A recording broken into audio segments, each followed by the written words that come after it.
الرحيم.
إن الحمد لله نحمده ونستعينه من يهده الله فلا مضل له ومن يضلل فلا هادي له وأشهد أن لا إله إلا الله وحده لا شريك له وأشهد أن محمدا عبده ورسوله أما بعد فإن خير الحديث كتاب الله وخير الهدي هدي محمد صلى الله عليه وسلم وشر الأمور محدثاتها وكل محدثة بدعة وكل بدعة ضلالة. اللهم صل على محمد وعلى آل محمد كما صليت على إبراهيم وعلى آل إبراهيم إنك حميد مجيد. اللهم بارك على محمد وعلى آل محمد كما باركت على إبراهيم وعلى آل إبراهيم إنك حميد مجيد. أعوذ بالله السميع العليم من الشيطان الرجيم من همزه ونفخه ونفثه. بسم الله الرحمن الرحيم. وإذ أسر النبي إلى بعض أزواجه حديثا إلى آخر الآية. وقال رسول الله صلى الله عليه وسلم نزل الله امرأ سمع منا حديثا فحفظه حتى يبلغه. رواه أبو داود والترمذي وغيرهما بسند صحيح إلى آخر الحديث. وقال سيدنا علي بن أبي طالب رضي الله تعالى عنه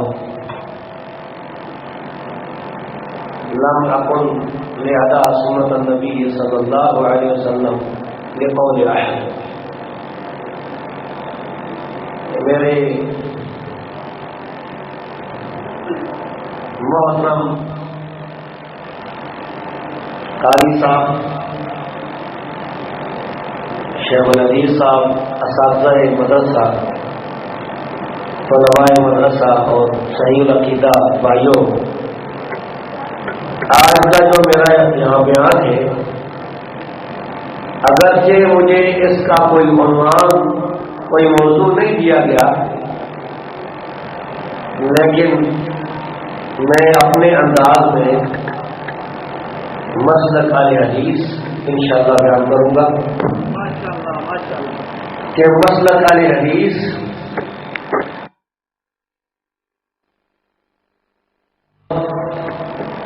اہل حدیث کون لوگ ہیں۔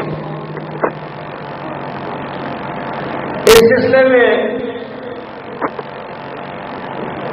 قرآن مجید کے دلائل،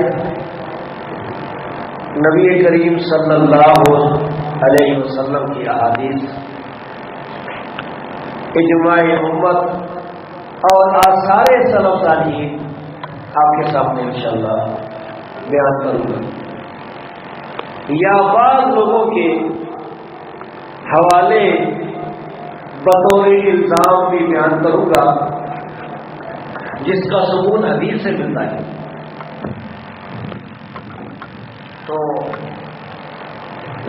ذرا شروع کرنے سے پہلے میں نے جو سلام کہا تھا، اس کا ثبوت سیدنا عمار بن یاسر رضی اللہ تعالیٰ عنہ سے ہوتا ہے۔ انصاب الاشراف بلازوری کی کتاب ہے، اس کی پہلی جلد میں صحیح سند سے موجود ہے کہ وہ جب خطبہ دیتے تھے تو سلام کہتے تھے۔ بعد کے تابعین سے بھی اس کا ثبوت ملتا ہے، لیکن جب صحابہ سے مل جائے تو بعض والے لوگوں پر مقدم ہے۔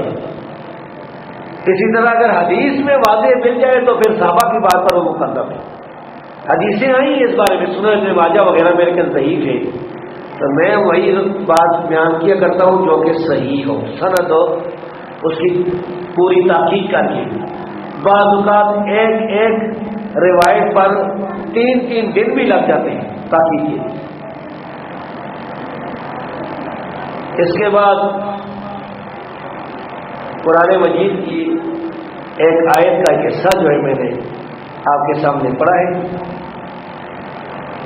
رب العالمین فرماتا ہے کہ وَإِذْ أَسَرَّ النَّبِيُّ إِلَىٰ بَعْضِ أَزْوَاجِهِ حَدِيثًا، اللہ رب العزت نے ذکر کیا کہ جب نبی کریم صلی اللہ علیہ وسلم نے اپنی بیویوں میں سے کسی ایک بیوی کے سامنے کوئی حدیث، کوئی بات خفیہ طور پر بیان کی تھی۔ رسول اللہ صلی اللہ علیہ وسلم نے کچھ بات فرمائی تھی اپنی کسی بیوی سے، اسے اللہ رب العزت نے حدیث کے الفاظ بیان کیے، کیونکہ یہ منسوب ہے، نبی کریم صلی اللہ علیہ وسلم کے قائل ہیں، بطور نقرہ بیان کی گئی۔ اور دوسری جو دلیل میں نے بیان کی تھی اپنے خطبے میں، تو نبی کریم صلی اللہ علیہ وسلم کی ایک مشہور حدیث ہے، جو ہمارا جو مانامہ الحدیث ہے اس کے پہلے ٹائٹل پر ہی لکھی ہوتی ہے۔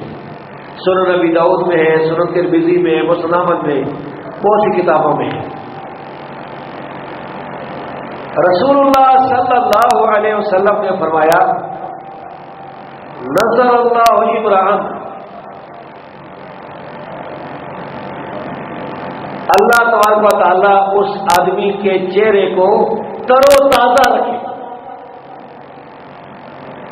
دنیا میں بھی مراد ہو سکتا ہے اور مرنے کے بعد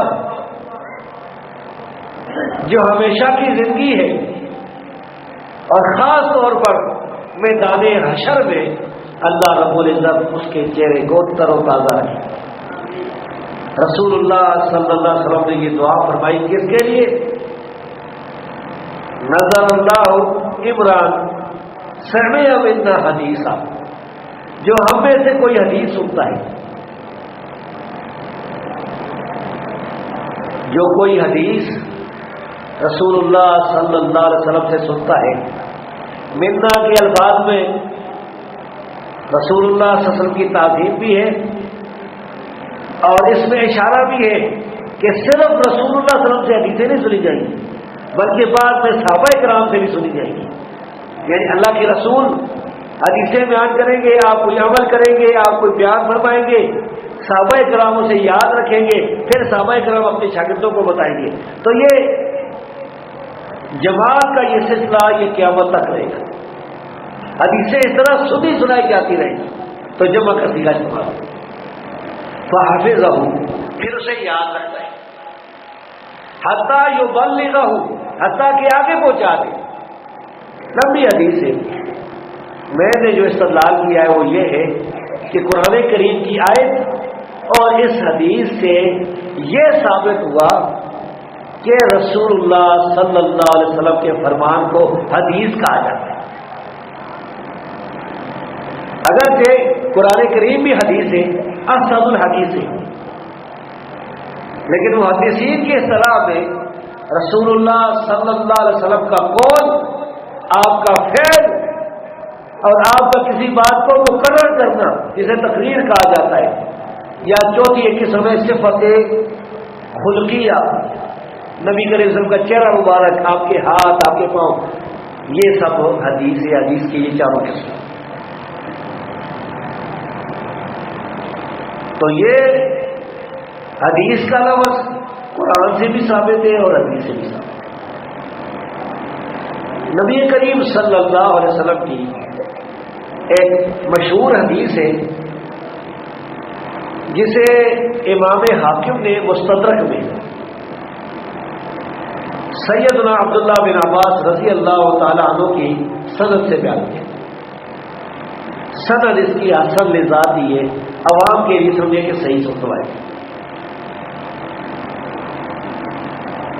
کہ نبی کریم صلی اللہ علیہ وسلم نے فرمایا، میں دو چیزیں چھوڑ کے جا رہا ہوں، تم انہیں مضبوطی سے پکڑو گے تو کبھی گمراہ نہیں ہوگے. ایک فرمایا کتاب اللہ ہے اور دوسرا فرمایا سنت نبی صلی اللہ علیہ وسلم. اس حدیث کی تشریح میں اشرف علی تھانوی صاحب اپنی مشہور کتاب بشتی زیور، بشتی زیور جسے کہا جاتا ہے، اس میں لکھتے ہیں کہ میں دو چیزیں چھوڑ کے جا رہا ہوں، کتاب اللہ یعنی قرآن اور سنت یعنی حدیث. سنت کا معنی انہوں نے حدیث کیا ہے، تو سنت بھی حدیث ہے اور نبی کی بات بھی حدیث ہے. تو یہ جو لفظ ہے اس کے ساتھ اہل کا لفظ جب لگ جاتا ہے، اہل الحدیث سے اہل حدیث، تو پھر حدیث والے،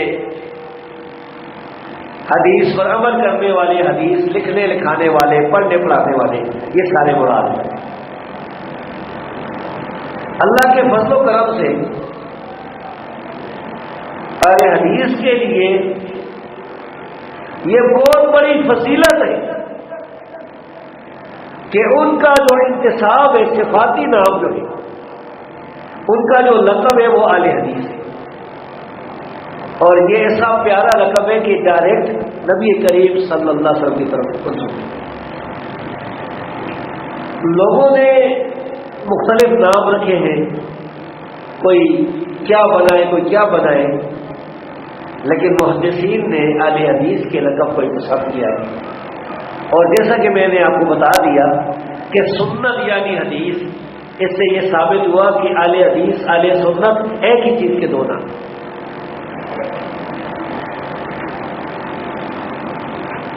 محدثین کرام مثلا امام احمد بن حنبل، مثلا امام علی بن عبداللہ المدینی، مثلا امام بخاری اور دوسرے بہت سے امام جو ہیں، انہوں نے یہ فرمایا ہے کہ وہ جو حدیث آئی ہے نا نبی کریم صلی اللہ علیہ وسلم کی، لا تزال طائفۃ من امتی منصورین علی الحق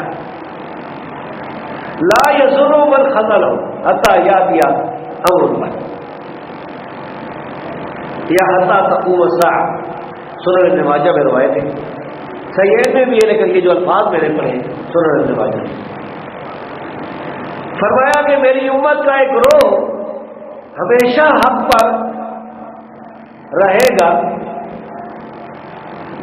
ان کی مدد کی جاتی رہے گی، بے یار و مددگار نہیں ہوں گے بلکہ اللہ کی طرف سے ان کی مدد کی جائے گی۔ جو لوگ انہیں چھوڑ کے چلے جائیں گے، جو انہیں چھوڑ دیں گے یا ان کی جو ہے توہین کریں گے، انہیں نقصان نہیں پہنچا دیں گے۔ یہ جو گروہ ہے، اس گروہ کے بارے میں محدثین نے یہ گواہی دی ہے کہ وہ اہل الحدیث ہیں، اصحاب الحدیث ہیں۔ یہ جنتی جماعت اہل الحدیث کی جماعت ہے۔ یہ حوالے موجود ہیں، امام احمد بن حنبل کا قول معرفت علوم الحدیث، حاکم کی اس میں موجود ہے صحیح سند سے۔ اسی طرح امام علی بن المدینی کا قول جو ہے سنن ترمذی میں موجود ہے۔ امام بخاری کا قول خطیب بغدادی کی کتاب الاحتجاج بھی شامل میں موجود ہے۔ تو محدثین کرام کی گواہیوں سے یہ ثابت ہوا کہ اہل حدیث جو ہے یہ جنتی جماعت ہے، طائفہ منصورہ ہے، فرقہ ناجیہ ہے۔ اب سوال یہ پیدا ہوتا ہے کہ اہل حدیث کن کو کہتے ہیں؟ کون سے لوگ ہیں جو اہل حدیث کہلاتے ہیں؟ تو اس سلسلے میں عرض کرتا ہوں کہ سب سے پہلے جو اہل حدیث ہیں، جنہیں اہل حدیث کہا جاتا ہے، وہ صحابہ کرام ہیں۔ اہل حدیث کے دو معنی ہیں، ایک معنی محدثین کرام، حدیثیں لکھنے والے، لکھانے والے، حدیثیں پڑھنے والے، پڑھانے والے۔ ان معنوں میں ہماری کتابوں میں، حدیث کتابوں میں یہ لفظ استعمال ہوا ہے۔ امام مسلم نے صحیح مسلم کے مقدمے میں، امام ترمذی نے سنن ترمذی میں، اور دوسری کتابوں میں بھی استعمال ہوا ہے۔ محدثین کرام میں سے بھی وہی گروہ مراد ہے جو صحیح العقیدہ اہل سنت محدثین کا گروہ ہے، اہل بدعت مراد نہیں۔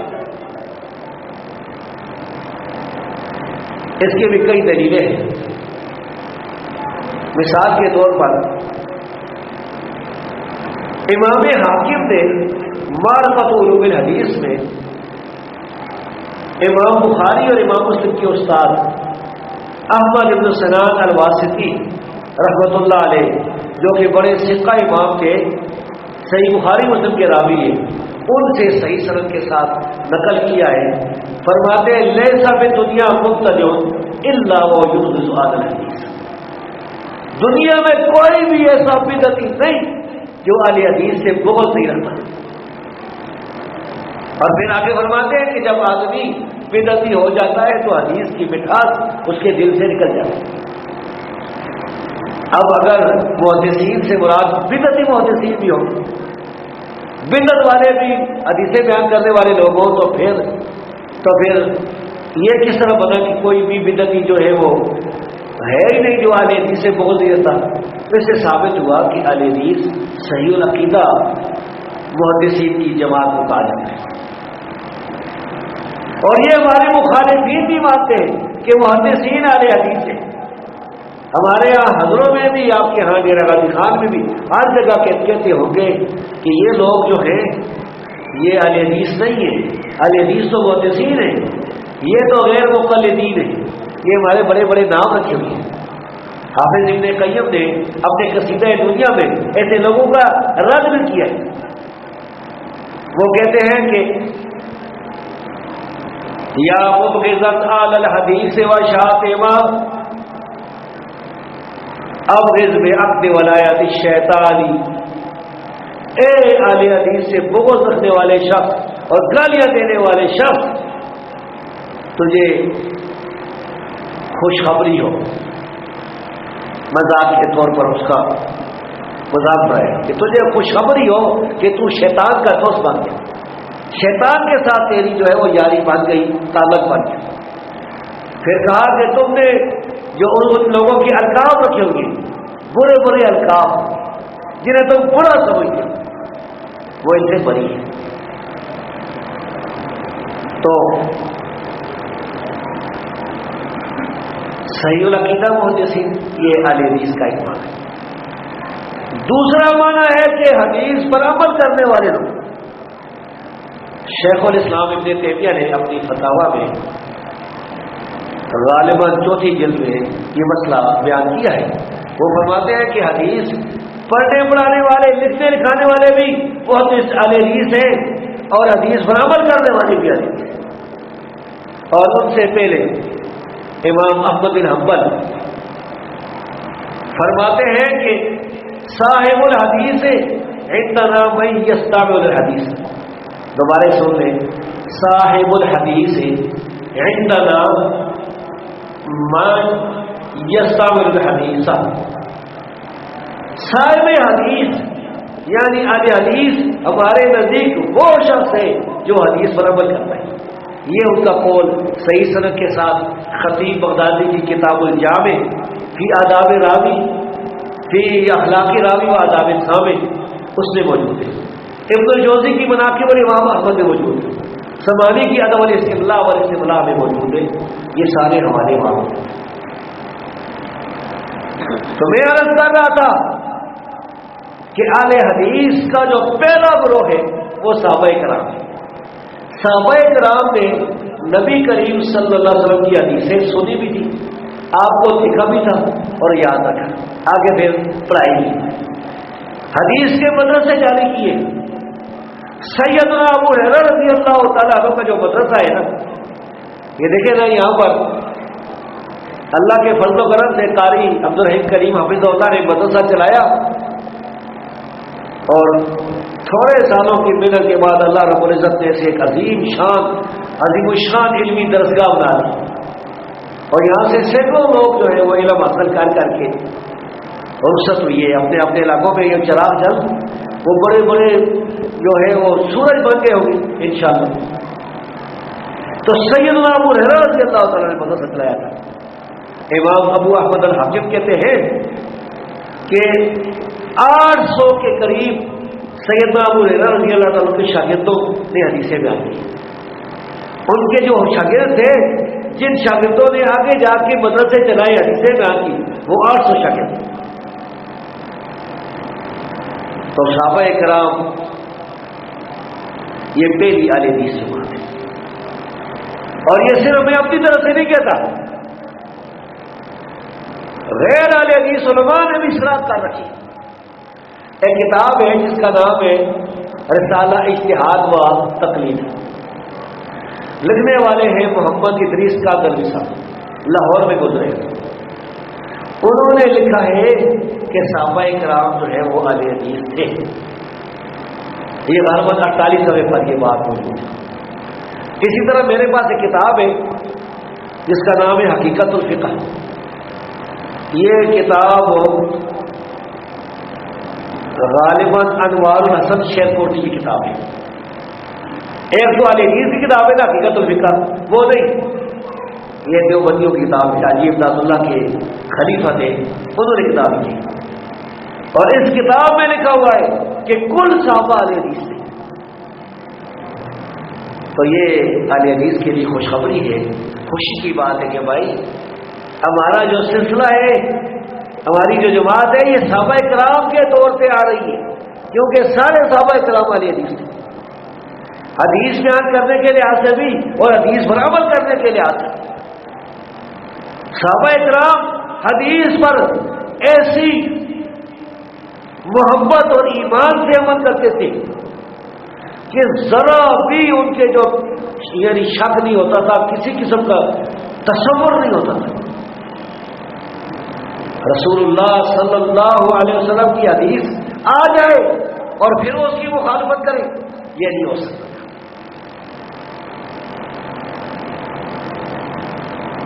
سیدنا ابو ہریرہ رضی اللہ تعالیٰ عنہ نے ایک دفعہ ایک حدیث سنائی. حدیث یہ ہے کہ نبی کریم صلی اللہ علیہ وسلم نے فرمایا, جو شخص کسی کا جنازہ پڑھتا ہے نماز جنازہ پڑھنے کے لیے جاتا ہے، نماز جنازہ پڑھ کر واپس آ جاتا ہے گھر کو، اس کو ایک کی رات ثواب ملتا ہے اور ایک کی رات بہت پہاڑ جتنا ہے۔ اور جو شخص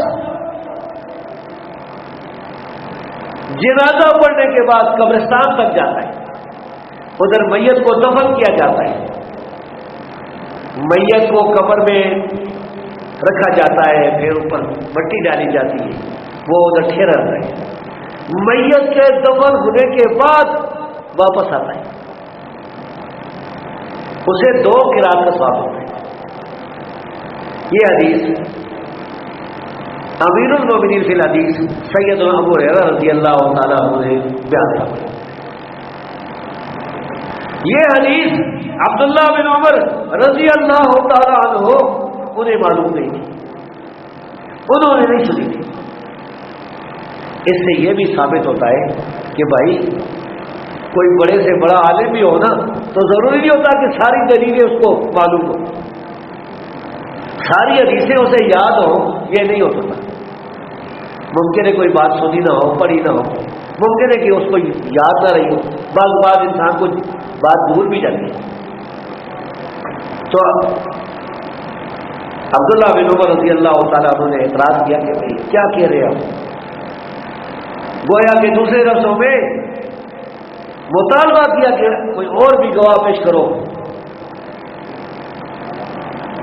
اس کی تائید میں وہ اہل حدیث کے نزدیک سارے کے سارے جو ہے وہ سچے تھے، سارے کے سارے عادل ہیں۔ یہ ہمارا عقیدہ ہے کہ صحابہ کل عدول، سارے صحابہ عادل ہیں، روایت حدیث میں سارے سچے قابل والا، صحابہ کرام بھی اور صحابیات بھی۔ کسی ایک صحابی سے حدیث ثابت ہو جائے نا پھر تحقیق کی ضرورت نہیں۔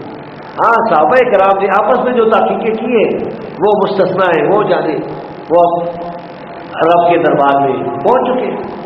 اب ہمارے لیے کوئی راستہ نہیں، کیونکہ ہمارے دلائل ہیں اس بارے میں، ہمارے علماء کرام نے دلائل بیان کی صحابہ کی عدالت پر۔ تو خیر ابو ہریرہ رضی اللہ تعالیٰ عنہ نے فرمایا یہ میں نے یہ حدیث سنی ہے، اگر آپ نے نہیں سنی تو چلو ایسا کرو، یہ ام المومنین سیدہ عائشہ صدیقہ رضی اللہ تعالیٰ عنہ زندہ موجود ہے، یہ حدیث صحیح میں بھی ہے اور باقی مسلم وغیرہ کے پاؤں میں، ان سے پوچھو۔ یہ جس وقت یہ اتنی مذاکرہ ہوا ہے، جس وقت یہ بات مباحثہ ہوا ہے، اس وقت نبی کریم صلی اللہ علیہ وسلم کی بیوی عائشہ صدیقہ رضی اللہ تعالیٰ عنہ زندہ تھی، اور یہ وہ عائشہ صدیقہ ہے رضی اللہ عنہ جنہوں نے وصیت کی تھی کہ میرا جنازہ ابو ہریرہ رضی اللہ عنہ پڑھائے گی، اور ابو ہریرہ رضی اللہ تعالیٰ عنہ نے ان کا جنازہ پڑھایا۔ تو گئے جا کر مسئلہ پوچھا امی سے، ام المومنین سے، بڑی عالمہ فاضلہ، صحابہ کرام میں بڑی فضیلت والی تھی، انہوں نے فرمایا صدق ابو ہریرہ، ابو ہریرہ نے سچ کہا ہے، اللہ کے رسول صلی اللہ علیہ وسلم نے ذکر فرمایا۔ یہ سن کر عبداللہ بن عمر رضی اللہ تعالیٰ عنہ پریشان ہوئے، افسوس کرنے لگے۔ ان کے پاس ایک چھوٹی سی چھری تھی، زمین کو کریت رہے تھے اور یہ کہہ رہے تھے فرتنا قراریت کثیرہ، افسوس افسوس، ہمارا بڑا نقصان ہو گیا، کئی قیرات نقصان ہو گیا۔ اگر یہ حدیث ہمیں پہلے معلوم ہوتی تو یہ نقصان تو نہ ہوتا، ہم تو جنازہ پڑھ کے پھر واپس نہ آتے، قبرستان تک جاتے، قبرستان سے واپس آتے۔ تو صحابہ کرام جو ہے رسول اللہ صلی اللہ علیہ وسلم کی حدیث معلوم ہونے کے بعد فوراً اس پر عمل کرتے ہیں۔ مشہور صحابی بلکہ صحابہ کرام کی جماعت میں سب سے افضل صحابی سیدنا ابو بکر صدیق رضی اللہ تعالی، یہ وہ صحابی ہیں جن کے بارے میں سیدنا علی رضی اللہ تعالیٰ عنہ نے فرمایا خیر هذه الامت بعد نبیہ ابو بکر ثم عمر، صحیح بخاری میں اور دوسری قوم میں یہ حدیث موجود ہے، بلکہ شیعہ کی قوم میں موجود ہے۔ فرمایا کہ اس امت میں نبی کے بعد سب سے افضل انسان ابو بکر صدیق رضی اللہ عنہ۔ وہ جب خلیفہ بنے نا تو خلیفہ بننے کے بعد ممبر پر کھڑے ہو کر انہوں نے خطبہ دیا تھا، بڑا عظیم الشان خطبہ ہے۔ یہ خطبہ سیرت ابن اسحاق میں صحیح سند کے ساتھ موجود ہے۔ امام محمد بن اسحاق بن اسحاق امام المغازی، اس کی سیرت ابن اسحاق چھپی ہوئی کتاب میرے پاس موجود ہے، سیرت ابن ہشام میں بھی موجود ہے۔ اس میں یہ ہے کہ ابو بکر صدیق رضی اللہ تعالی عنہ نے جب خطبہ دیا تھا تو فرمایا کہ لوگوں، تمہارے اندر جو کمزور آدمی ہے، غریب اور کمزور ہے، میری اس خلافت میں انہیں بڑی عزت حاصل ہوگی، وہ بڑے مضبوط ہوں گے، ان کا خیال رکھا جائے گا، ان کی جو ہے ان کی حمایت کی جائے گی، ان کے ساتھ ہم کھڑے ہو۔ یہ کوئی پاکستان نہیں ہے کہ یہاں غریبوں کے پاس کوئی اختیار نہیں، سارا اختیار ہے امیروں کے پاس، غریبوں کی بجلی بات، جو امیر ہیں بڑے ان کی جو ہے وہ چھپ لائنے چاہیے۔ انہوں نے فرمایا کہ جو امیر آدمی ہے وہ میرے نزدیک بڑا کمزور ہوگا، سب سے کمزور ہوگا، یہ انصاف ہوگا، یہ اسلامی حکومت ہے، خلافت ہے، اس میں انصاف ہوگا، غریبوں کے حقوق انہیں دیے جائیں گے، امیروں کو اپنی جگہ رکھا جائے گا۔ پھر فرمایا اطیعونی ما اطاعت اللہ ورسولہ، لوگوں جب تک میں اللہ اور اس کے رسول کی اطاعت کرتا رہوں تو میری اطاعت کرنا، میرے حکم پر میری باتوں پر عمل کرنا، جب تک میں قرآن حدیث پر عمل کرتا۔ فَإِذَا عَصَيْتُ اللَّهَ وَرَسُولَهُ، پھر اگر میں اللہ اور رسول کی نافرمانی کروں، فَلَا طَاعَةَ لِي عَلَيْكُمْ، تو پھر میری کوئی اطاعت نہیں، پھر میری بات نہ ماننا۔ یہ بنیادی عقیدہ صحابہ کرام نے سمجھایا اور صحابہ کرام نے رسول اللہ صلی اللہ علیہ وسلم کی حدیث پر عمل کر کے دکھایا۔ زندگی کے ہر میدان میں جب بھی رسول اللہ صلی اللہ علیہ وسلم کی کوئی بات پہنچی اس پر عمل کیا، اس میں پیچھے نہیں رہے۔ یہ نہیں کہا کہ خبریں وارد ہیں، میرے علم میں کوئی ایک بھی ایسی دلیل نہیں۔ ہاں یہ ہے کہ ایک صحابی نے اگر کسی ایک پر شک ہو گیا تو تحقیق کر لی دوسرے آدمی سے، دو نے گواہی دے دی تو مان لی، جیسا سید عمر، دو کی حدیث بھی خبریں وارد ہوتی ہے، تین کی حدیث بھی خبریں وارد ہوتی ہے، چار کی بھی خبریں وارد ہوتی ہے، متواتر سے نیچے والی جو ہے وہ خبریں وارد ہوتی ہے۔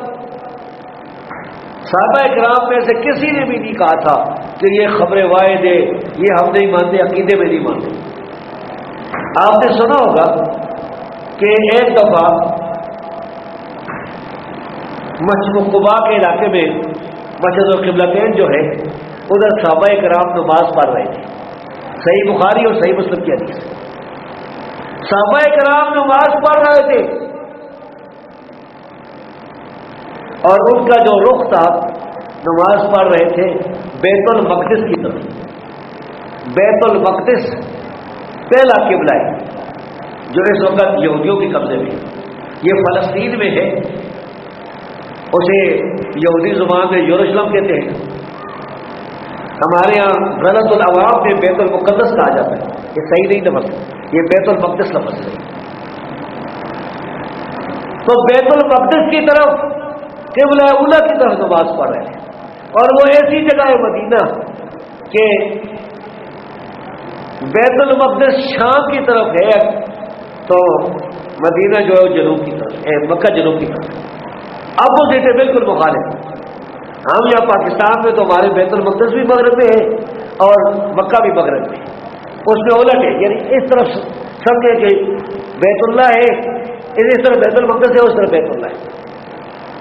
تو نماز پڑھ رہے تھے ایک شخص آیا، آنے والے نے کہا کہ لوگوں اب قرآن نازل ہو گیا ہے، حکم بدل گیا ہے، پہلا قبلہ اب وہ نہیں رہا، اب مکے کی طرف بیت اللہ کی طرف نماز پڑھنے کا حکم آ گیا۔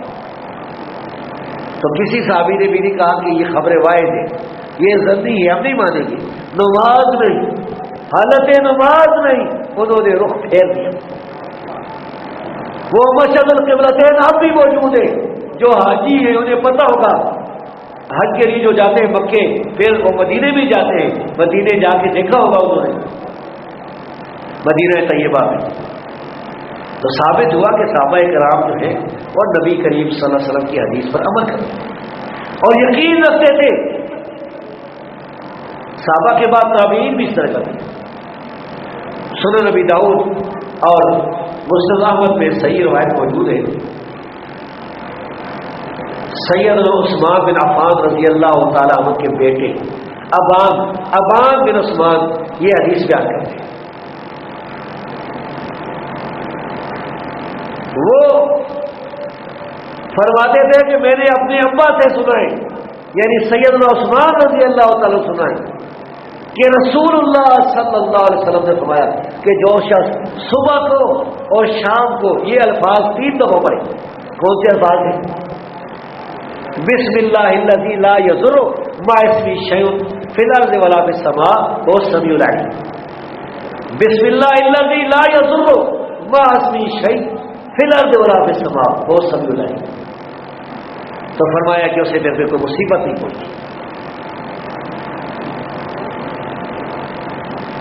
شاگرد بیان کرتا ہے کہ جب انہوں نے یہ حدیث بیان کی نا تو ان کو ایک طرف فالج ہو چکا تھا، بیماری جو اللہ کی طرف سے بیماریاں آتی اس کو آج فالج ہوا، تو وہ دیکھنے لگا حیران ہو کر کہ یہ جو ہے وہ کہہ رہے ہیں اور پھر ان کو تو بیماری میں لگی ہوئی ہے۔ تو اب آپ نے فرمایا کہ تم کیا حیران ہو رہے ہو، میری زندگی میں ایسا دن بھی آ گیا تھا، تقدیر غالب ہو گئی تھی، اس رات کو اس دن کو میں یہ ذکر نہیں پڑھ بھول گیا، جس رات میں یہ ذکر بھول گیا یہ بیماری آ رہی، اللہ رب العزت نے بلا دیا۔ تو کتنا ایمان تھا، کتنا یقین تھا کہ نبی کریم صلی اللہ علیہ وسلم کی بات غلط نہیں ہو سکتی۔ تو بھائی یہ میں عرض کر رہا تھا کہ صحابہ کرام جو ہے اور اسی طرح ان کے بعد والے جو تابعین تبع تابعین یہ سارے اہل حدیث تھے، کتاب و سنت پر عمل کرنے والے بھی تھے اور حدیثیں بیان کرنے والے، اور اہل حدیث جماعت بھی بالکل اسی راستے پر جو ہے وہ رواں دوائی۔ کبھی ہمارے مخالفین کیا کہتے ہیں، کچھ کہتے ہیں یہ اہل حدیث جو ہے نا یہ صرف قرآن حدیث مانتے ہیں۔ بھائی ہم کہتے ہیں کہ ہم قرآن حدیث مانتے ہیں اور جو چیز بھی قرآن حدیث سے ثابت ہے ہم مانتے ہیں۔ اب قرآن کریم کی آیت ہے، اللہ رب العزت فرماتا ہے وَمَن يُشَاقِقِ الرَّسُولَ مِن بَعْدِ مَا تَبَيَّنَ الْهُدَىٰ وَيَتَّبِعْ غَيْرَ سَبِيلِ الْمُؤْمِنِينَ نُوَلِّهِ مَا تَوَلَّىٰ وَنُصْلِهِ جَهَنَّمَ وَسَاءَتْ مَصِيرًا۔ جو شخص رسول کی مخالفت کرے گا اور مومنوں کے راستے کو چھوڑ کر دوسرے راستے پر چلے گا، وہ جدھر چلتا ہے رب فرماتا ہے ادھر اس کی چلائیں گے، پھر اسے جہنم میں داخل کریں گے اور بڑا برا ٹھکانہ۔ قرآن کریم کی اس آیت سے بہت سے اسلاف نے یہ مسئلہ ثابت کیا ہے کہ اجماع ہوتا ہے۔ مستدرک الحاکم میں، المعجم الکبیر طبرانی میں، دوسری کتابوں میں حدیث موجود ہے صحیح، مستدرک کی طرف بھی صحیح ہے، معجم بھی صحیح بھی، ترمذی میں بھی ہے لیکن وہ صحیح بھی میں پیش نہیں کرتا۔ رسول اللہ صلی اللہ علیہ وسلم نے فرمایا ان اللہ لا یجمع امتی علی ضلالۃ ابدا، اللہ میری امت کو کبھی گمراہی پر جمع نہیں کرتا۔ اس سے بھی علماء کرام نے اجماع کو مانا ہے۔ بھائی اہل حدیث قرآن حدیث اجماع کو مانتے ہیں، لیکن اجماع جو ہے وہ جھوٹا نہیں، سچا اجماع جو ثابت ہو، قرآن حدیث کے خلاف اجماع ہوتا ہی نہیں۔ بعض لوگ جھوٹے دعوے کرتے ہیں۔ اب ہمارے اور عام لوگوں کے درمیان فرق کیا ہے؟ ہمارے اور عام لوگوں کے درمیان، یہ جو اپنے آپ کو اہل سنت کہنے والے لوگ ہیں ان کے اور اہل حدیث کے درمیان بنیادی طور پر جو فرق ہے ان میں سے ایک فرق یہ بھی ہے کہ ہم قرآن اور حدیث کے مقابلے میں کسی کی بات نہیں، اللہ اور رسول نے ایک بات بیان کر دی، ثابت ہو گئی، اب اس کے مقابلے میں اگر کسی کی بات آ جائے، اور یہ منہج ہمیں صحابہ کرام نے سکھایا۔ صحیح بخاری میں کتاب الحج میں یہ موجود ہے کہ سیدنا علی رضی اللہ تعالیٰ عنہ نے فرمایا تھا کہ میں نبی کریم صلی اللہ علیہ وسلم کی سنت کسی کی کہنے پر نہیں چھوڑ سکتا۔ اب میں آپ کو مثال بیان کروں،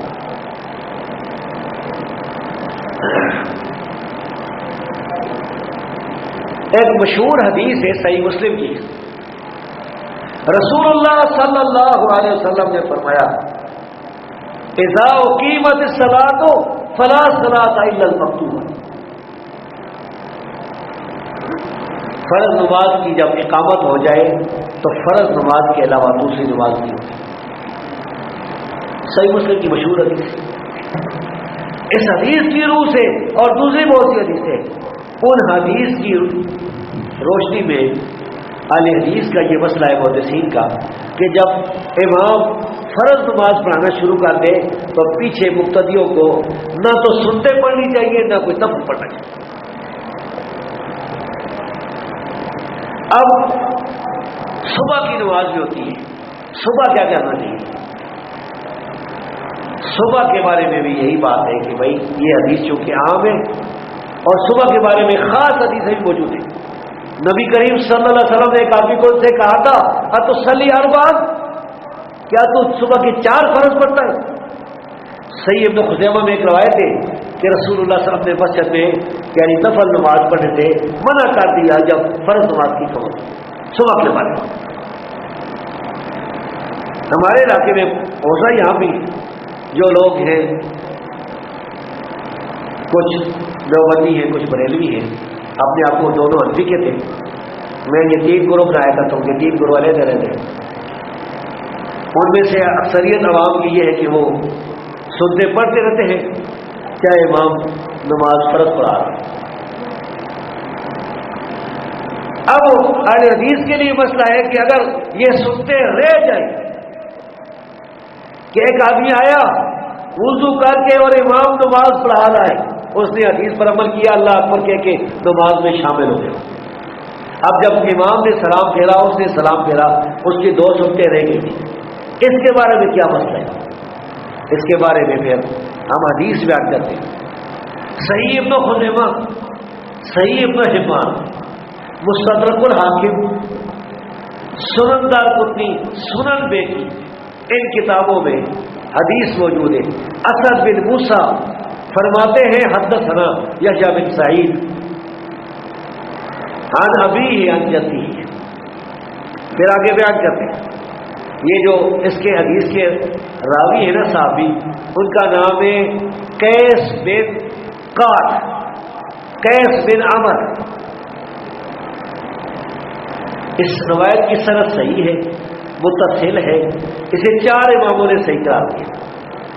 اس حدیث کا مطلب یہ ہے کہ قیس بن قات رضی اللہ تعالیٰ عنہ فرماتے ہیں کہ میں آیا صبح کی نماز کے لیے، میری 2 سنتیں رہ گئی تھی، میں نے نبی صلی اللہ علیہ وسلم کے ساتھ فرض نماز پڑھی، پھر جب نبی صلی اللہ علیہ وسلم نے سلام پھیرا، میں نے اٹھ کر جو 2 رکعتیں رہ گئی تھی بعد میں وہ 2 رکعتیں پڑھی۔ وہ فرماتے ہیں کہ نبی کریم صلی اللہ علیہ وسلم نے بلا کے پوچھا ما ہاتان رکعتان، یہ 2 رکعتیں کون سی پڑھی ہیں؟ رسول اللہ صلی اللہ علیہ وسلم غیب تو نہیں جاتے تھے، غیب جانے والا تو صرف ایک اللہ ہے۔ قل لا یعلم من فی السماوات والارض الغیب الا اللہ، کہہ دو، اعلان کر دو کہ آسمانوں اور زمینوں میں کوئی غیب نہیں جانتا سوائے اللہ کے، کوئی غیب نہیں جانتا۔ انہوں نے کہا کہ میری یہ 2 رکعتیں رہ گئی تھی، یہ میری صبح کی 2 سنتیں رہ گئی تھی، یہ میرے پڑھی ہے۔ نبی کریم صلی اللہ علیہ وسلم خاموش ہو گئے، کچھ بھی نہیں کہا۔ اسے کہتے ہیں سنت تقریری، سنت رضا۔ رسول اللہ صلی اللہ علیہ وسلم کا کسی بات پر خاموش ہو جانا یہ دلیل ہے اس کے جائز ہونے کی۔ اور یہ حدیث ہے صحیح متصل، وہ ترمذی ابو داؤد والی میں نے پیش نہیں کی جو منقطع روایت ہے۔ اس حدیث کی وجہ سے پھر اہل حدیث جو ہے وہ اسی وقت فرض نماز کے بعد سنتے پاتے تھے۔ اب اس کے مقابلے میں ایک ضعیف حدیث ہے جسے ترمذی نے بیان کیا ہے قتادہ کی سند کے ساتھ۔ وہ بیان کرتے ہیں کہ جس کی غالباً وہ بشیر بن دہیق سے بیان کرتے ہیں، وہ غالباً انس بن مالک سے، واللہ اعلم، فرمایا کہ جو آدمی صبح کی 2 رکعتیں بھول جائے، یا بعض وقت کہتا ہے کہ صبح کی 2 رکعتیں نہ پڑھے، فَلْيُصَلِّ بَعْدَ مَا تَطْلُعُ الشَّمْسُ، سورج کے طلوع ہونے کے بعد پڑھے۔ یہ ضعیف حدیث ہے۔ ہم کہتے ہیں کہ بھائی ہم تو صحیح حدیث پر عمل کرتے ہیں، ضعیف پر عمل نہیں کرتے، اس کو ہم چھوڑ دیں۔ اس مسئلے میں جو حنفی لوگ ہیں ان کا تو عجیب ہی موقف ہے۔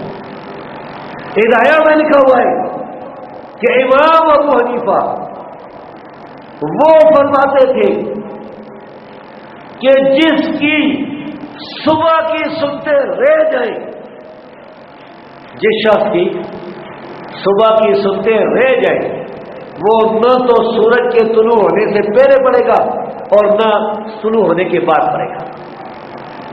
واضح طور میں مجھے ہدایہ میں دے سکتے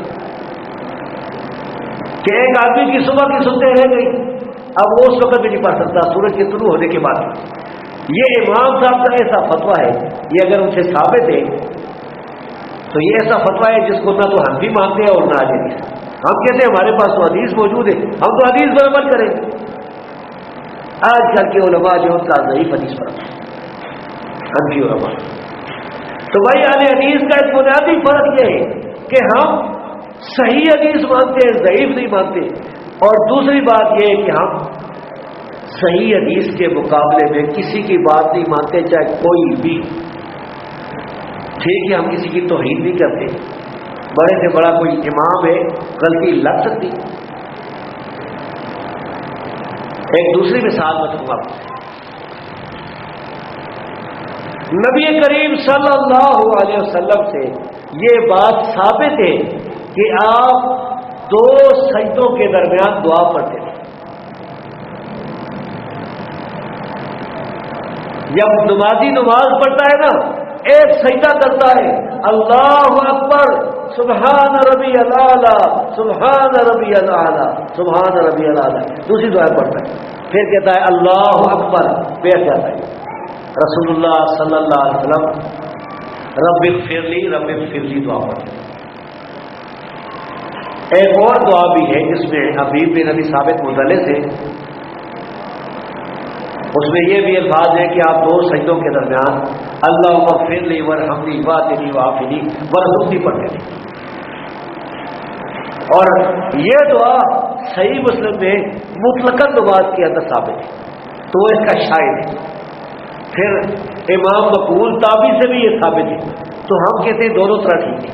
کوئی آدمی پڑھی رب اغفر لی اور پڑھتا رہے رب اغفر لی پڑھتا رہے، کوئی ضروری 2 دفعہ، اور اسی طرح اللہم اغفر لی ورحمنی واہدنی وعافنی وارزقنی، مجبور نے بھی بات نہیں، تو یہ دعا پڑھے تو بھی ٹھیک ہے۔ سجدوں کے درمیان دعا پڑھنا بہرحال ثابت ہے۔ اس کے مقابلے میں ایک کتاب ہے جس کا نام ہے الجامع الصغیر، اس کتاب کے لکھنے والے محمد بن حسن بن فرقد الشیبانی ابن فرقد کے نام سے مشہور ہے۔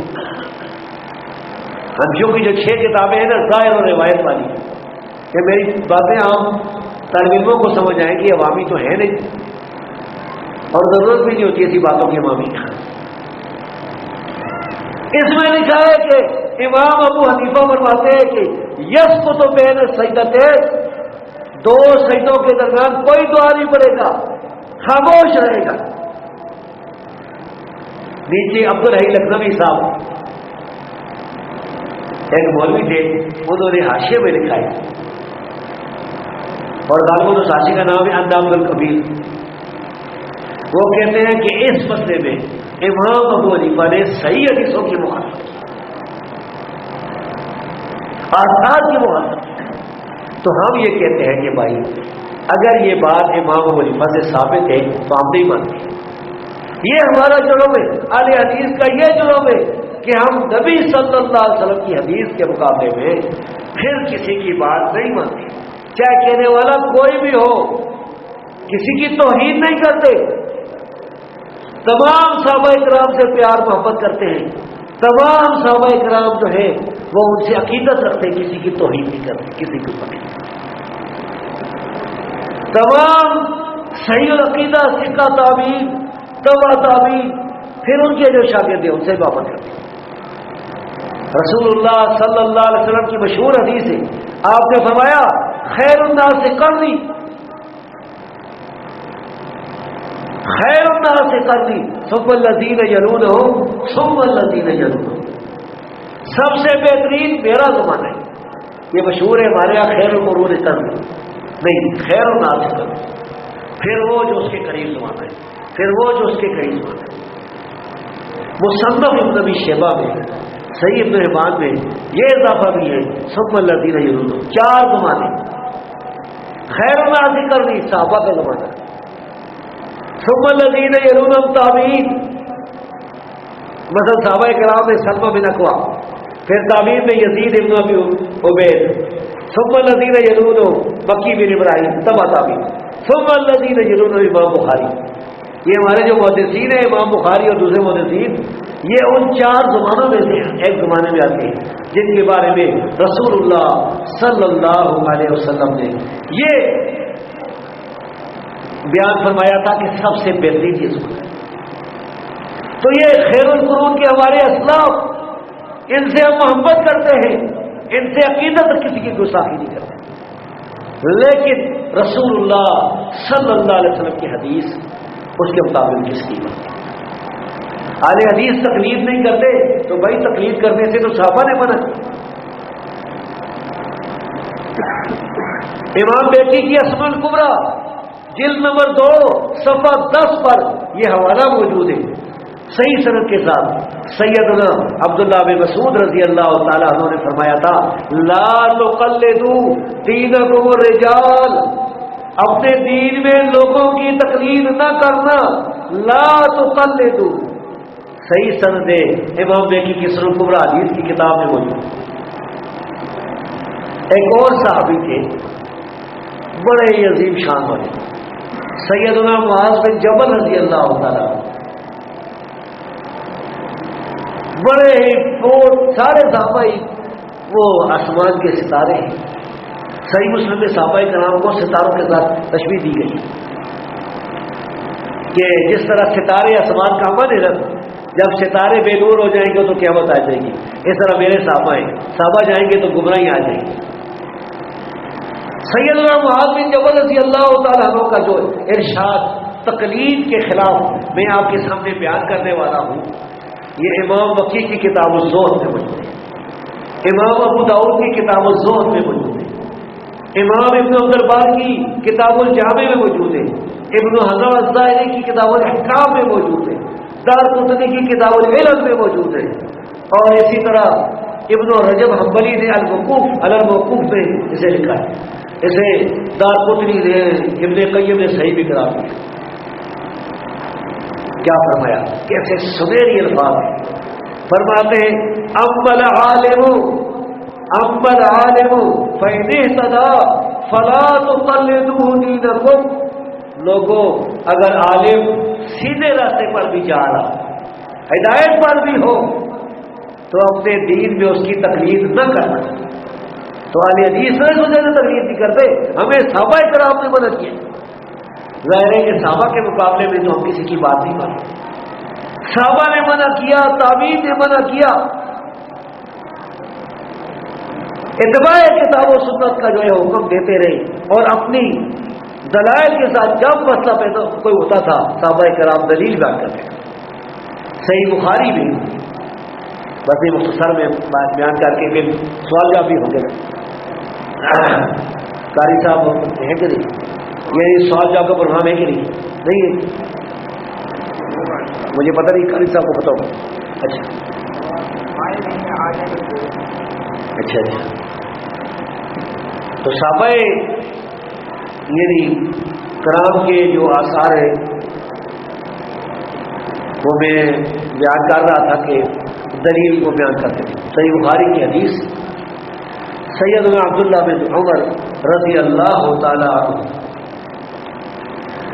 ان سے ایک شاگرد عبید بن جریج، میری باتیں ویسے سمجھ آ رہی ہے؟ اردو کا بیان سمجھ آ رہا ہے نا بھائی؟ مجھے ابھی صحیح آتی نہیں سیکھی تو ہے لیکن صحیح نہیں آتی. یا تو پشتو میں بیان ہو سکتا ہے یا اردو یا پھر عربی بھی. تو عبید بن جریج جو عبداللہ بن عمر رضی اللہ تعالیٰ عنہ کے شاگرد ہیں، صحیح بخاری میں یہ حدیث میں، انہوں نے کہا کہ اے ابو عبد الرحمن، میں نے آپ کو 4 کام ایسے کرتے ہوئے دیکھا ہے جو کوئی اور نہیں کرتا. ایک تو آپ اپنے بالوں کو مہندی لگاتے ہیں، مہندی. ایک آپ جو ہے وہ جوتے پہنتے ہیں جو بالوں والے بھی ہوتے ہیں، نیالے سکھتیا. تیسری بات یہ ہے کہ مکے کے لوگ یکم ذوالحجہ سے لبیک کہنا شروع کر دیتے ہیں. لبیک اللہم لبیک لبیک لا شریک لک لبیک ان الحمد والنعمت لک والملک لا شریک لک لبیک. اور آپ 8 ذوالحجہ کو لبیک کہتے ہیں. لوگ تو 8 دن پہلے یکم کو کہنا شروع کر دیتے ہیں، اور آپ جب 8 تاریخ آتی ہے، جب حاجی بنا کو جاتے ہیں تب لبیک کہتے ہیں. اور چوتھی بات میں نے یہ دیکھی ہے کہ جب آپ خانہ کعبہ کا طواف کرتے ہیں تو آپ یمن والی جو دیواریں ہیں، یمن والے جو کونے ہیں، ادھر تو آپ ہاتھ لگاتے ہیں، شمالی ارکان شمالی کو ہاتھ نہیں لگاتے، استلام نہیں کرتے. انہوں نے فرمایا، اب یہ سوال ہوا تو انہوں نے فرمایا کہ یہ جو میں مہندی لگاتا ہوں، رائے تو رسول اللہ صلی اللہ علیہ وسلم کیسے ہو، میں نے رسول اللہ صلی اللہ علیہ وسلم کو مہندی لگاتے ہوئے دیکھا. یہاں پر یہ مسئلہ بھی سمجھا دو کہ یہ مہندی لگانا ضروری نہیں ہے، سفید بال رکھنا بھی ٹھیک ہے، جائز ہے. یہ بھی ثابت ہے کچھ حدیث سے، صحابہ اکرام کے آثار سے. سیدنا علی رضی اللہ تعالیٰ عنہ کی داڑھی اور سر کے بال سفید تھے. بعض لوگ کہتے ہیں نا یہ واجب ہے. کراچی میں کچھ لوگ ہیں اور ڈاکٹر عبد الجبار پارٹی وہ جوتوں والے، بھائی یہ واجب نہیں ہے، یہ سنت ہے. سنت برابر کرو گے ثواب ملے گا. جس طرح کالا ہے گرما باندھنا، یہ سفید پگڑی باندھنا سنت ہے، اگر کوئی نہیں باندھتا تو کوئی گناہ نہیں.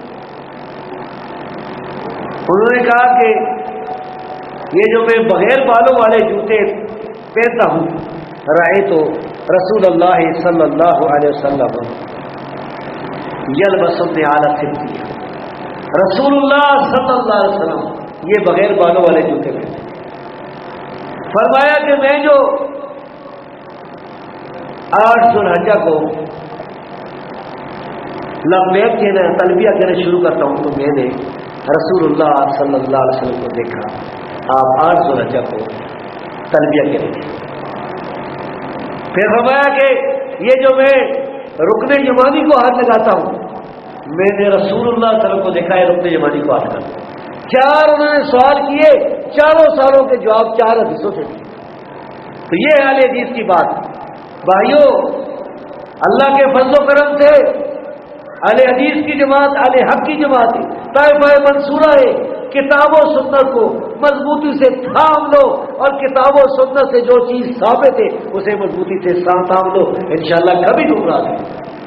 اللہ رب العزت کے فضل و کرم سے شیطان اپنی چالوں میں ناکام رہے گا، بشرطے کہ ہم نے صحیح طریقے سے کتاب و سنت کو سلف صالحین کے آثار کی روشنی میں مضبوطی سے تھام لیا.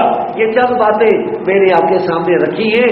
اللہ رب العزت ان پر عمل کرنے کی توفیق مجھے بھی عطا فرمائے، آپ کو بھی عطا فرمائے، اور جو ہمارے بھائی بھٹکے ہوئے ہیں اللہ رب العزت انہیں بھی توفیق عطا فرمائے. بھائیوں، موت کا وقت قریب ہے، کوئی پتہ نہیں کہ کس وقت موت کا فرشتہ آ جائے، اور جب موت کا فرشتہ آئے گا تو پھر کوئی چھٹکارے والا راستہ نہیں، پھر کوئی بچت والا راستہ نہیں۔ اس دن کی سختی سے، اس دن کے عذاب سے اللہ رب العزت مجھے بھی بچائے، آپ کو بھی بچائے۔ وَأَقُولُ قَوْلِي هَٰذَا وَأَسْتَغْفِرُ اللَّهَ لِي وَلَكُمْ سَائِرِ الْمُؤْمِنِينَ آمین یا رب العالمین۔ اس قبر میں زندہ ہیں، سلام کا جواب سنتے ہیں۔ یہ دو سوال ہیں۔ زندہ سے مراد کیا ہے؟ ایک ہوتا ہے جس طرح میں زندہ موجود ہوں، آپ زندہ موجود ہیں، میں آپ کے سامنے بیان کر رہا ہوں، زندہ ہوں، آپ میرے سامنے بیان سن رہے ہیں، زندہ ہیں۔ ایک یہ دنیاوی زندگی ہے، ایک مرنے کے بعد اخروی زندگی ہے کہ مرنے کے بعد انسان جو ہے وہ زندہ ہوتا ہے۔ ظاہر ہے کہ اخروی زندگی میں، عالم برزخ میں، اس سے اگر عام آدمی ہے تو اسے سوال جواب ہوتے ہیں، نبی اور شہید جنت میں ہوتے ہیں، نیک لوگ بھی جنت میں ہوتے ہیں، یعنی کچھ لوگوں سے سوال جواب ہوتے ہیں، کچھ سے نہیں بھی ہوتے۔ تو ایک دنیاوی زندگی ہے، ایک برزخی زندگی۔ نبی کریم صلی اللہ علیہ وسلم اس دنیا سے جا چکے، وفات آ چکی۔ صحیح بخاری کی حدیث سے خرج من الدنیا، میری جو کتاب ہے نا تحقیقی مقالات، پہلی جلد میں یہ مسئلہ میں نے تفصیل سے لکھا کہ رسول اللہ صلی اللہ علیہ وسلم دنیا سے چلے گئے، اس دنیا سے رسول اللہ صلی اللہ علیہ وسلم تشریف لے گئے، اب دنیا میں زندہ ہے، اب عالم برزخ میں، جنت میں زندہ ہے، اعلیٰ مقام میں زندہ ہے۔ وہ حیات برزخی، وہ دنیاوی زندگی نہیں۔ یہ جو المحنت میں لکھا ہوا ہے نا دیوبندیوں کی کہ حیات دنیاویہ غیر برزخیہ، یہ بات غلط ہے، دنیاوی زندگی نہیں ہے، وہ دنیاوی اخروی زندگی۔ یہی بات حافظ ذہبی نے فرمائی ہے، حافظ ابن حجر اسقلانی نے فرمائی ہے، ابن قیم نے اپنے عظیم الشان قصیدے دنیا میں بھی اس پر بڑی بات۔ دوسرا یہ جو سوال ہے کہ یعنی سلام کا جواب سنتے ہیں، بھائی کسی صحیح حدیث سے یہ ثابت نہیں ہے کہ نبی صلی اللہ علیہ وسلم یہ سلام سنتے ہیں، کسی صحیح حدیث سے ثابت۔ یہ ثابت ہے کہ فرشتے جو ہیں وہ رسول اللہ صلی اللہ علیہ وسلم کا سلام پہنچاتے ہیں۔ سنن نسائی میں اور امام اسماعیل بن اسحاق القاضی کی فضل الصلاۃ علی نبی صلی اللہ علیہ وسلم نے یہ روایت پڑھی ہے، ان للہ ملائکۃ سیاحین فی الارض، بے شک اللہ کے فرشتے زمین میں سیر کرتے ہیں، پھرتے ہیں، یبلغوننی عن امتی السلام، وہ مجھے میری امت کی طرف سے سلام پہنچاتے ہیں۔ اس روایت کی سند میں سفیان ثوری مدلس سند نسائی میں، لیکن کہ فضل الصلاۃ علی نبی میں وہ کہتے ہیں حدثنی عبداللہ بن صائب، تو سما کی تصدیق ثابت ہو گئی، سند صحیح ہو گئی۔ اور میری جو کتاب ہے نا درود و سلام کے فضائل، اس میں یہ مسئلہ تفصیل سے موجود ہے، وہ دیکھ سکتے ہیں۔ سوالات جو ہیں جن ممکن ہے کہ بعض ایسا سوال بھی ہو جس کا میں جواب دینا پسند نہ کروں، تو پھر یہاں کے جو شیخ الحدیث صاحب ہیں وہ اس کا جواب دیں گے۔ کیا ہر فرض نماز کے بعد اجتماعی دعا کرنا کیسا ہے؟ بھائی یہ ثابت نہیں ہے۔ خودکشی کرنے والے کا جنازہ پڑھنا چاہیے، اور کیا اس کا اپنی جانی ہونا ہے؟ اچھا یہ لوگ کہتے ہیں نا خودکشی، مشہور لفظ ہے خودکشی، خودکشی غلط ہے، خودکشی نہیں ہوتا، خودکشی ہوتا ہے، پشتن سے۔ خودکشی کا مطلب ہوتا ہے اپنے آپ کو کھینچنا، اور رسہ کشی کھینچنا نہیں ہے، پشتن سے۔ تو خودکشی اپنے آپ کو قتل کرنا، ایسے قتل کرنے والے کا جنازہ جو بڑے عالم ہیں، شیخ الحدیث اور بڑے علماء ہیں، وہ نہ پڑھیں، دوسرے لوگ اس کا پڑھ سکتے ہیں۔ رسول اللہ صلی اللہ علیہ وسلم نے خودکشی کرنے والے کا جنازہ نہیں پڑھا، لیکن صحابہ کرام کو منع نہیں کیا، یہ نہیں کہا کہ اس کا جنازہ نہ پڑھو۔ تو اس سے علامہ نووی نے صحیح مسلم کی شرح میں یہ مسئلہ لکھا ہے، اور علماء دوسرے بھی یہ کہتے ہیں کہ بھائی خودکشی کرنے والے کا جنازہ پڑھا جا سکتا ہے، ہم پڑھیں گے عوام، لیکن بڑے علماء نہیں پڑھیں گے۔ ابدی جہنمی وہی ہوگا جو خودکشی کو جائز سمجھتا ہے، جو جائز نہیں سمجھتا تو وہ جس طرح ایک صحابی کا ہاتھ کاٹ گیا تھا تو اللہ کے رسول نے دعا فرمائی اللہ مغفر لوالدیہ۔ اچھا یہ بتائیں کہ میرے پاس بعد کوئی اور مقرر بھی ہوں گے تو کوئی ایسا تو نہیں کسی اور کا میں وقت لے رہا؟ اچھا کیونکہ میں جو ہے میری زندگی کا ریکارڈ یہ ہے کہ میں وقت کی بہت پابندی کرتا ہوں۔ میں جمعہ پڑھاتا ہوں نا 12:30 بجے خطبہ شروع، 1 بجے نماز شروع، جو رہ گیا نا 1 منٹ بھی تو تکبیر اولا گئی اسے۔ کہا جاتا ہے کہ جو حدیث قرآن کے خلاف ہو اسے نہیں مانا جائے گا۔ بھائی صحیح حدیث قرآن کے خلاف نہیں ہوتی۔ اگر کوئی آدمی اپنی طرف سے کہے کہ یہ حدیث قرآن کے خلاف ہے، مثال کے طور پر قرآن میں لکھا ہے کہ وَخَرُّوا لَهُ سُجَّدًا، یوسف علیہ السلام کو بھائیوں نے سجدہ کیا۔ قرآن سے ثابت ہو گیا کہ سجدہ تعظیمی کرنا جائز ہے۔ قرآن کی کسی آیت میں سجدہ تعظیمی سے منع نہیں کیا گیا، حدیث میں منع کیا گیا۔ رسول اللہ صلی اللہ علیہ وسلم نے فرمایا کہ اگر سجدہ کرنا جائز ہوتا تو میں حکم دیتا کہ بیوی اپنے شوہر کو سجدہ کرے۔ اگر کوئی آدمی کہے کہ میں یہ حدیث نہیں مانتا قرآن کے خلاف ہے تو ہم کہتے ہیں تو قرآن کے خلاف۔ بھائی صحیح حدیث قرآن کے خلاف نہیں ہوتی، یہ لوگوں کی عقل کا قصور ہوتا ہے۔ کوئی آدمی بھی اگر کسی کے پاس کوئی اگر ایسی کوئی روایت ہے تو پیش کرے، انشاءاللہ ہم جواب دیں گے یا تو حدیث صحیح نہیں ہوگی یا پھر وہ قرآن کے خلاف نہیں ہوگی۔ کیا حدیث قرآن کے خلاف ہوتی ہی نہیں ہے، یہ ہو ہی نہیں سکتا کہ رسول اللہ صلی اللہ علیہ وسلم قرآن کے خلاف کوئی بات کرے۔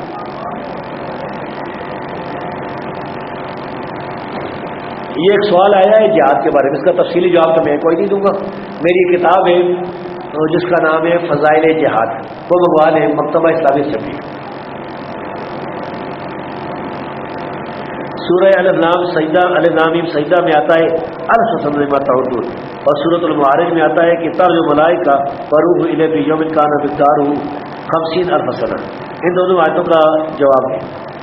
تو اس میں مختلف مرحلے مراد ہو سکتے ہیں کہ ایک مرحلہ وہ ہوگا جس میں یعنی فرشتے جو ہے وہ چڑھتے ہیں، رب کے پاس جو جاتے ہیں وہ ایسی ہے کہ 50,000 سال جو انسانوں کا ہے اس کے برابر یعنی فاصلہ ہے، اور وہ قیامت کے ساتھ ہوگی۔ جس میں مختلف تطبیقیں دی جا سکتی ہیں، مختلف دو حالتوں کا بھی ہوتی ہے، جس طرح کہ قرآن کریم میں آتا ہے نا کہ وَنَحْشُرُهُمْ يَوْمَ الْقِيَامَةِ عَلَىٰ وُجُوهِهِمْ عُمْيٌ بُكْمٌ وَصُمٌّ، قیامت کے دن ہم کافروں کو اٹھائیں گے، اندھے بھی ہوں گے، بہرے بھی ہوں گے، گنگے بھی ہوں گے۔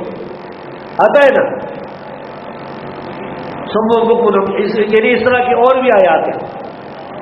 مثلا ایک وَنَحْشُرُ يَوْمَ الْقِيَامَةِ أَعْمَىٰ، قیامت کے دن ہم اندھا اٹھائیں گے، وہ کہے گا لما حشرتنی اعمىٰ وقد كنت بصيرا۔ قرآن کریم میں دوسری جگہ آتا ہے کہ اب سرنا و سمینا فرجنا نعمل صالح، ہم نے دیکھ بھی لیا سن بھی لیا۔ تو یہ دو مختلف حالتیں ہیں، اسی طرح یہ دو مختلف حالتیں بات ہے۔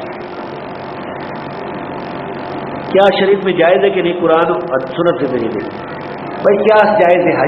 اس کی جو دلیل ہے وہ حدیث ہے بخاری مسلم کی کہ جب حاکم اجتہاد کرتا ہے تو اس اجتہاد کی اگر میں وہ صحیح ہوتا ہے تو ڈبل ثواب ملتا ہے، غلطی ہوتی ہے تو پھر بھی ایک ثواب ملتا ہے۔ تو جس طرح حاکم اجتہاد کرتا ہے وہ ہر چانس اندر ضرور اجتہاد کرتا ہے۔ بعض اوقات اس طرح بھی ہو سکتا ہے کہ کوئی آدمی جائے نا کسی جنگل میں، اس کو پتہ نہ ہو کہ خانہ کعبہ کس طرف ہے، تو نماز تو پڑھ لی، 5 نمازیں فرض ہیں، اب وضو کر کے اجتہاد کرے گا، اس کا خیال ہے خانہ کعبہ اس طرف ہے، اس طرف ہے، تو وہ جو ہے وہ نماز پڑھے گا اپنے اجتہاد میں۔ اگر اس کا رخ غلط بھی ہو گیا تب بھی اس کی نماز ہو جائے گی۔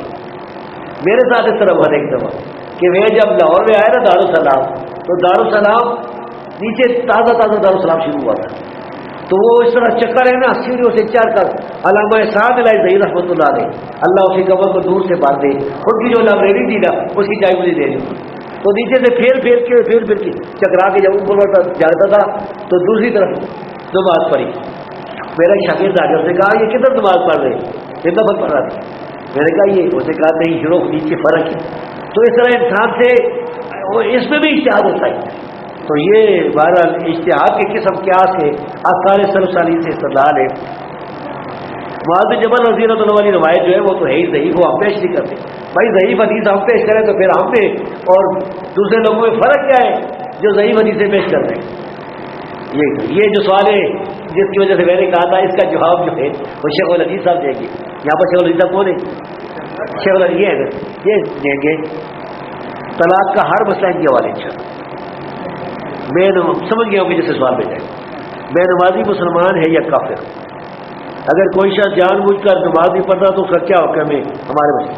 بھائی میں نے جو اس بارے میں تحقیق کی سوچا ہے نا، اور حدیثوں کو دیکھا ہے، کچھ حدیثوں سے ثبوت ملتا ہے کہ کافر ہے، کچھ سے ملتا ہے مسلمان ہے، شیخ البانی کہتے ہیں مسلمان ہے، عرب علماء کہتے ہیں کافر ہے۔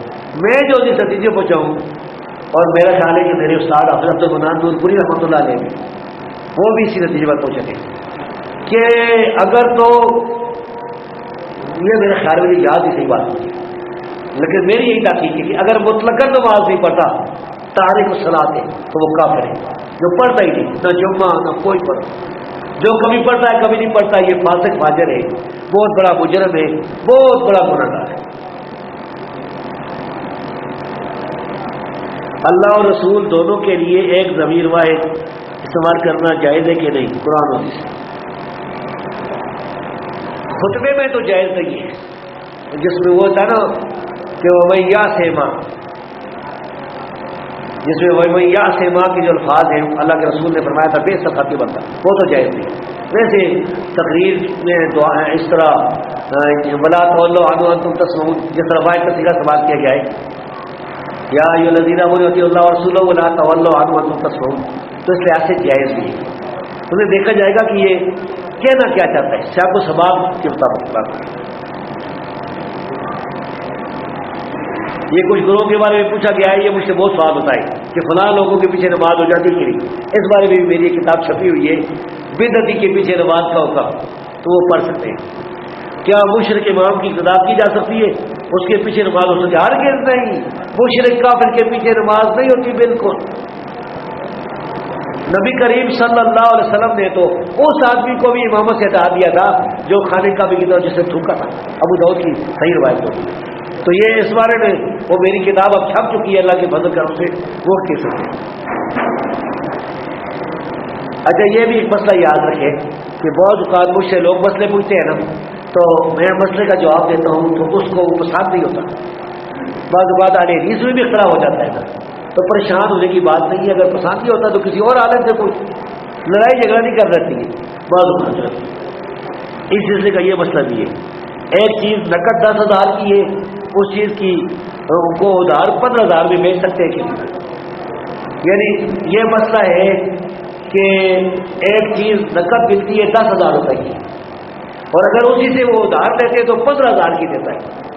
یہ مسئلہ جو ہے اکثریت ہمارے علماء کی، جمہور اہل حدیث علماء سے جائز سمجھتے ہیں، لیکن میں اسے جائز نہیں سمجھتا ہوں۔ اور اسی طرح شیخ البانی اور احمد عبد المنان نورپوری اور میرے ساتھ شیخ بدی الدین راجی رحمۃ اللہ علیہ بھی جائز سمجھتے تھے۔ دلیل وہی حدیث ہے، نا حق بیعتین بھی بیع، اس بارے میں ہم الحدیث میں مضمون بھی شائع کر چکے ہیں، مقالات الحدیث میں بھی ہے علامت، تو یہ میری تحقیق ہے۔